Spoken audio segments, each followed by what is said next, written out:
We're going to talk about some former Browns who are on the market as well. There's Larry Ogunjobi and Olivier Vernon. And remember, Olivier Vernon didn't play anywhere last year because of the Achilles.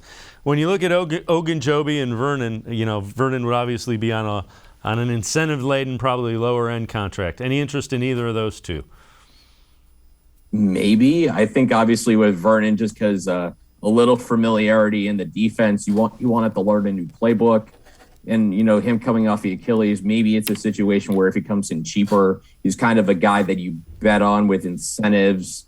Maybe he would be a third guy, but I think to make that work, you would either have to bring a guy ahead of him, a more proven guy like a Chandler Jones or a Harold Landry to play that opposite edge spot, or draft a guy at 13, which would kind of take away from the issue they have at receiver. So that would be fully up, I think, to the medical staff as far as, how Vernon's progressed from his injury. As for Larry Ogunjobi, this was a guy who was certainly very good in his time in Cleveland, but I think, just with the way the cap kind of came down, priced him out, and he goes to Cincinnati, and he has a big impact on the team that goes to the Super Bowl. 12 tackles for loss last season. Very good in the interior. I always thought he was a very underrated player.